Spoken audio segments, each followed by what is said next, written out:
The hour was late when I checked into the antique hotel, a relic from another era. The clerk, a silhouette in the dim light, handed me a key, its surface marred by the etched number 666.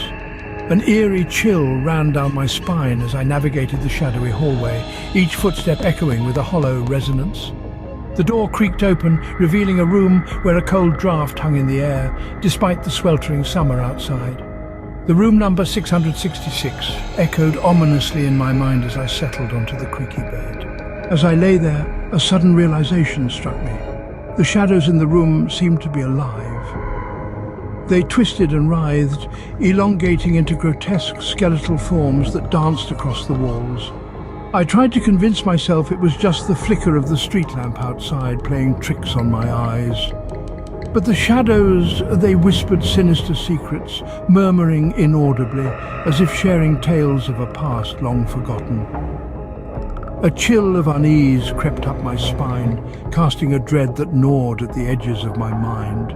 Suddenly a disembodied voice pierced the silence, murmuring my name. An icy presence as cold as the grave pressed down on my chest, rendering me helpless. My heart pounded like a drum, echoing the terror that gripped my soul. I could feel the chill of unseen fingers, as cold as winter's breath, tracing a path across my skin. Fear surged through me, a tidal wave of terror. In my panic, I fumbled for the light switch, and the room was flooded with harsh artificial light. The shadows retreated, leaving behind an empty room. With trembling hands, I packed my belongings and fled, leaving behind the haunted room 666. The chill of the night air did little to quell the icy fear coursing through my veins. I escaped the hotel, but the spectre of that night clung to me, a shroud of terror that time could not diminish. The dancing shadows, the whispering walls, the paralyzing touch, all etched into the canvas of my nightmares.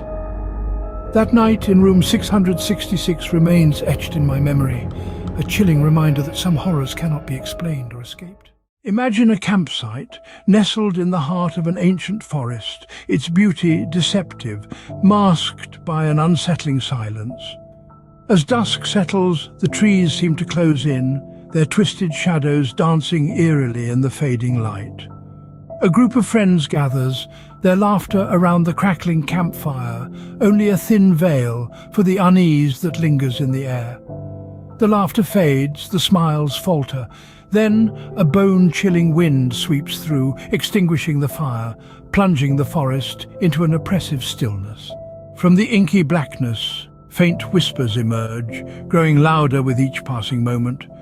A chill of trepidation courses through the friends as they sense a presence lurking among the trees. The shadows seem to twist and contort, taking on the shape of spectral figures, their faces aglow with an eerie luminescence. The whispers, once merely a soft murmur, now ring out with an unsettling clarity. The air thickens with dread as the whispers grow more insistent, echoing the friends' names with a haunting familiarity. One by one, the friends vanish into the darkness, their screams echoing through the silent forest. Each disappearance sends a jolt of terror through those remaining, their breaths hitching in their throats. The whispers grow louder, more insistent, a chilling requiem for the lost. The once lively campsite now feels more like a ghost town, the laughter and camaraderie replaced by an oppressive silence. Panic clings to each heartbeat, each shivering breath. Soon only one remains, lost and alone in the chilling darkness. Stumbling upon a clearing, the lone survivor discovers a circle of weathered gravestones, each bearing a familiar name. As if summoned by the moonlight, ghostly forms materialize, their spectral faces glowing with an otherworldly radiance. It's them, the friends, their laughter now replaced with an eternal silence, bound forever to this cursed campsite. Their ghostly figures stand solemn, casting long ethereal shadows that dance upon their own graves. The wind carries their mournful whispers, a chilling warning to all who dare to venture into the woods after dark. Darkness shrouds an old, decrepit house, its timbers creaking in harmony with a racing heart. It stands alone, a relic of a time long past, its proud stature diminished by years of neglect. The moonlight casts an ethereal glow over the structure, highlighting the rot and the ruin. The wind whistles through the broken windows, carrying with it an eerie melody that seems to echo the sorrow and loneliness of the house. As I approach the dilapidated house, my heart beats loud and clear, filling the silent night with its rhythmic thumping. My hands tremble slightly, the anticipation tingling down my spine as I reach out to the rusted iron gate. It creaks open, revealing an unkempt garden that once must have been the pride of the manor. The disarray and ruin are poignant, reflecting the devastation time has wrought on this once majestic abode. As the threshold is crossed, the air turns heavy, laden with the stench of decay and the echoes of forgotten memories. The silence is oppressive, constricting the chest with its weight. It feels as if time itself has stopped here, the house trapped in its own tragic past, a ghost of its former grandeur. The once vibrant wallpapers are now faded, the patterns barely discernible under layers of dust and cobwebs. The house is filled with shadows, a play of darkness and light that seems to dance across the walls. There's an illusion of movement, as if the house is alive, its walls breathing with an ancient rhythm. The shadows play tricks on the mind, morphing into sinister forms that dance in the corners of our sight. It seems as if the walls whisper secrets, tales of joy and despair, love and betrayal. Perhaps it was a place of happiness once, echoing with laughter and filled with warmth. But now only coldness and emptiness remain.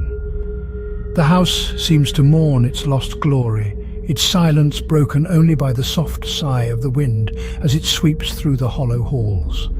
The loneliness and desolation are almost palpable, a poignant reminder of the fleeting nature of life and the inevitability of decay. Amidst this eerie silence, a faint whisper emerges, a spectral sound that seems to call out a name from the depths of the forsaken halls. It's a soft, pleading whisper, resonating with an uncanny familiarity. My skin prickles, and an inexplicable chill creeps down my spine, as if the house itself is reaching out, trying to communicate through the veil of time. The fear is palpable, a chilling presence that threatens to consume, and yet there's a strange allure, an irresistible pull that draws me in deeper. I move forward, each step echoing through the silent hallways, the floorboards creaking under my weight. I feel watched, a sensation of unseen eyes following my every move. The air grows colder, the darkness deeper.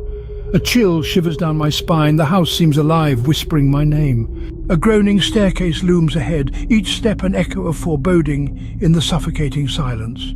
As I ascend, the dim light reveals portraits of long-deceased residents, their painted eyes seeming to track my every move. Suddenly, an unseen gust snuffs out my lantern, plunging me into a darkness as thick as tar. The whispers I'd been hearing grow louder, more insistent, as if the very house is alive with restless spirits. Panic swells as the voices rise in a spectral chorus, pleading for release. In the blackness, a door creaks open, revealing a room bathed in an unholy crimson glow. A figure, draped in tattered lace, seems to materialize from the shadows. The air grows frigid, an icy hand clutching at my heart as the realization dawns. This house, this decrepit shell, is a vessel for tormented souls.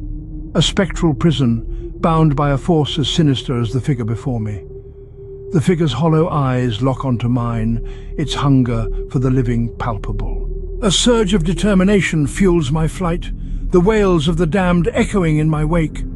Fleeing the cursed house, the door slams shut with a deafening finality, sealing the malevolence within. Emergent into the cold, indifferent night, I am shaken, breathless.